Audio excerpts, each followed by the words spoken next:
Hello and welcome back to Double Click.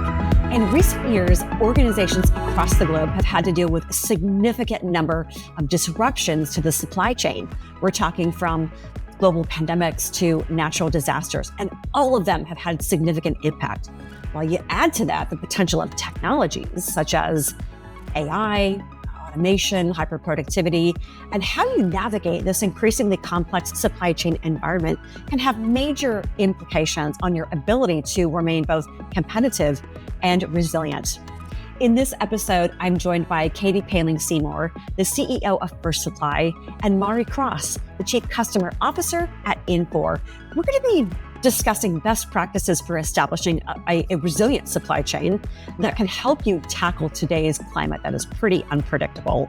We're going to be kicking off the conversation with an examination of current supply chain risks. We're going to also be talking about some of the strategies that you can deploy to help you develop resilience in 2024 and beyond. And we're going to take a look at the market uncertainty, the future risks, and give you some top tips for establishing a resilient path going forward. Without further ado, let's get started.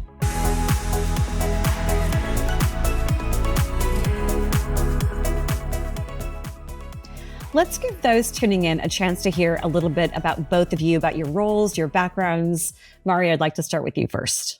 So, hi, my name is Mari Cross. I am the Chief Customer Officer at Infor, and foundationally, my job is to make sure our customers are successful leveraging Infor's technology to answer their biggest business challenges.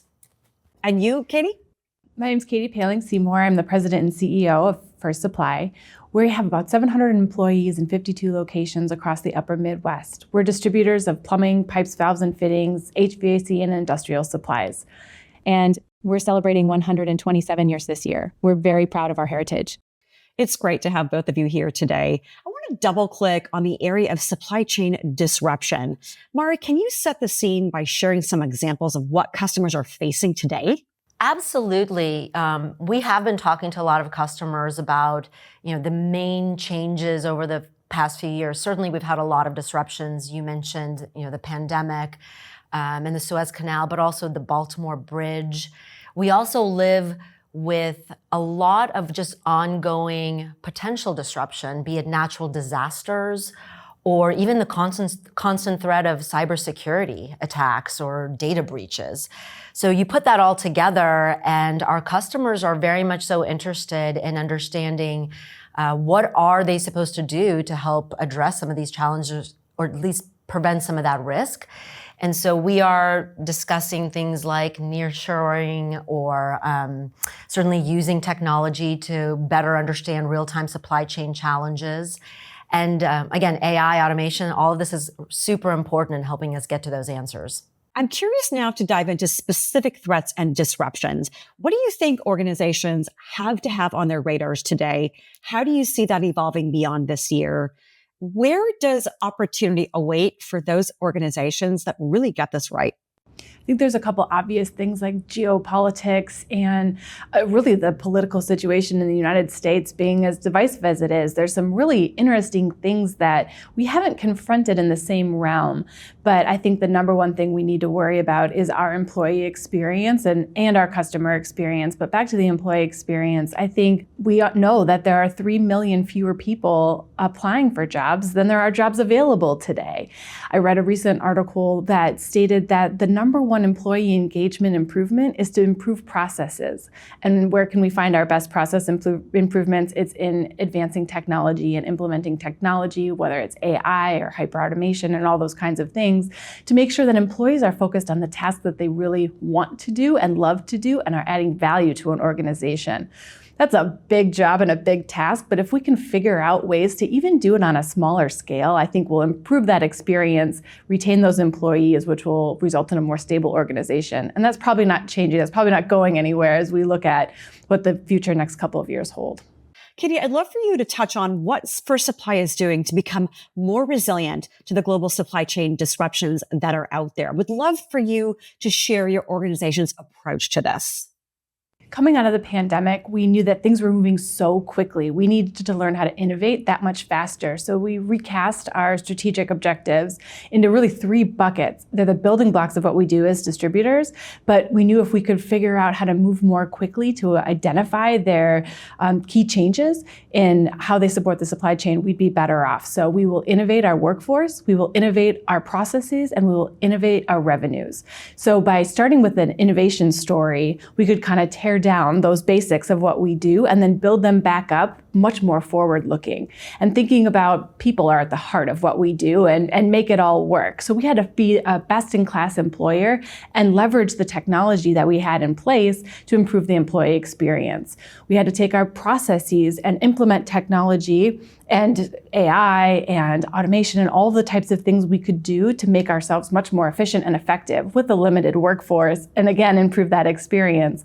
And lastly, revenues being at the heart of what we do, we needed to address our customer needs that much faster and that much really more creatively to make sure that we were ahead of our customers, what our customers needed, and we were anticipating what they needed before they even knew, which should result in a larger share of their wallet and improve our revenues. Some really useful insights there. Mari, I want to now come to you and think about some of the customers that you're working with. Have you seen anything that's proven to be particularly successful in strengthening supply chain resilience? Yeah, I think some really interesting things we've done is really trying to automate as many processes as possible so that you could really make sure that the workforce is focused on the highest value add activities. I think that speaks to both Katie's point of making sure that the employee experience is really good, but also really helps companies get the most leverage out of their employee base overall. I also think that this idea of collaboration with their suppliers is really important. So making sure that customers are moving from maybe homegrown internal solutions to using platforms that are more open. So you can have visibility into not just your own supply chain, but your supplier supply chains, as well as the raw materials. That becomes really more and more important as well to get to those outcomes. If you're interested to learn more about some of the great topics we covered on this episode, follow the instructions on screen now or click the link in the description. And of course, don't forget to hit subscribe and click on the notification bell. I'd like to explore the theme of collaboration a bit further. With so many suppliers involved in the global supply chain, Katie, I would love for you to share with us some of the opportunities and some of the challenges that you've encountered that really demonstrate that productive collaboration is critical. We've found that being even closer to our vendors than ever before and closer to our customers than ever before has served very well. We serve a critical role in the supply chain. We're the distributors. We don't make what our vendors make, and they don't sell what we sell to our customers and the end user. So it's critically important that we're adding value to that chain. And we learned all sorts of things during, especially the Suez Canal issues about when our vendors might get resin to actually manufacture plastic pipes. We never thought twice before about where their resin was coming from. It was just a foregone conclusion. It was going to show up on the rail car at their facility. They were going to manufacture it and it would show up on our doorstep. But all of a sudden we started calling them and saying, did that rail car come in yet or not? Well, how do we need to anticipate? Do we need to go to a backup supplier for things? And all of a sudden we learned their resin schedule as well. And same types of things. We all learned about the chip supply throughout the world during that time frame, and the number of things that contain chips that we never even thought about. You think about how many chips actually even go into some intelligent toilets. You'd never think that your toilet contains a chip, right? But it does. It contains many of them. And really empowering our sales force to be able to rely on the information and the data that was available to them in the moment. What did they have on the shelf? What did they know that was coming in? And how could they get even better data from the manufacturer so that they could call their customer and be very clear and transparent about, this is what I'm going to have available for you in this time frame. I'll call you next week about what's coming next. So that the whole ecosystem of the supply chain became much more open. I wonder if you both could now share your thoughts on the importance of skilling when it comes to supply chain resilience.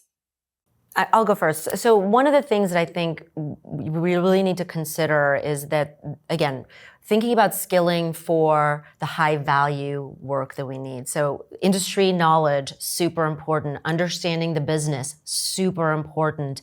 But then there's certain things like, an example of, let's say, if you're using a human to do work that requires looking through manuals or something that's very hard to do, that's probably not a good place to continue to feed skilling into making those folks be more experienced, and that could be given to technologies. So it really is a matter of looking at what it is that you need to have done and what is the best solution to get there. I do not think that there's anything that can really take away business knowledge and understanding and that context. But the power of technology and technical skills, that business knowledge together, is really where it gets powerful. When I think about how we can approach skilling to make a more resilient supply chain, we have a lot of knowledge that's leaving our industry through retirement especially. And we're finding some really interesting ways through technology to be able to capture some of that tribal knowledge and then pass it on to newer employees so that they can gain those skills even faster. We're working with a new AI tool that could really just watch how quotations were being built in CSD for us. And then it would use that to give predictions or recommendations to a new employee about how they might quote a similar project, or if they quote this, they may also need this. And it was really just pulling all of that knowledge together. But even more critically, outside of the pure technology, is having a culture that really makes sure that people want to be there and see a future for not only the company, but also the industry ahead, because they're excited to be there. They find problems or they may be part of the solution. And there's really a true desire for the organization to grow together with the team. Okay, let's get into some practical guidance. Katie, I'd love to start with you here. What advice do you have for other leaders that are actively looking to bolster supply chain resilience? Two things I think about is diversity, and that can be diversity across the supply chain. So diversity in suppliers, and that's not to say not being loyal, because loyalties to suppliers we saw be extremely critical during the supply chain crisis. We have some suppliers we've been with for over 100 years, and that meant something when times got hard. But it's making sure that we understand the best place to get the best products at the best time. So making sure that we're protected in that realm of diversity. And also understanding the customer and employee experience in knowing what levers to pull when they needed to do so to access that diverse supply of products. But the other piece about supply chain resilience, I think we found that fed into that diversity is being curious and being really curious about how we were going to gain a greater share of our customers' wallet when things were more lean, and being curious about how we might exploit some of these technologies to further improve our own experience. We had a fantastic leadership meeting a few months ago, really to educate our leadership team about AI and what that was going to look like and what's the history of it. What is it not? How could we start to think about some of these different technologies that we could really utilize? And we had a lot of fun just opening up some of the technologies and playing with them and asking different questions about grocery lists and sending texts to our spouses. And then we went golfing in a virtual reality simulator, because that's part of technology too. And how does that experience translate to what our customers might be looking for in our own industry into the future? So we found some really incredible ideas that have bubbled up from experiences like that when we're going out into our workforce and with our employees to understand how they might have really good ideas. They might be really good gamers. And so maybe they're living in this kind of advanced technology space all the time, but they don't think about translating that to work and translating that to how it might make their workday that much better also. I have no doubt those tuning in are really going to benefit from that. Mari, I'd like to wrap up today's chapter of this episode of Double Click by asking you the same question. What else can you share here? That was a great answer. No, I think the only things that I would add is also to make sure that there's a business question being solved by the technology versus technology for its own sake. Because especially with generative AI, there's so much excitement about it. And sometimes I see it being maybe used as a hammer for all solutions, right? So, certainly understanding what is it that you're trying to solve and what is the best way to get there. It may be generative AI, it might be even some existing solutions like predictive or prescriptive AI or automation or some of the other things we've talked about. And I think in addition to that, it's also a matter of really looking inward to see what skills you need to be developing either within your own organization or through the partnerships that you have with your technology providers or maybe even other partners, because that skills landscape is changing quite a bit. And so then the desire to do certain things require for some of that, education and or resourcing to be available to you. And we'll leave the conversation there for today. I want to thank you both for joining in and your contributions. And I want to thank those of you for tuning in to this chapter of Double Click. We'll see you next time.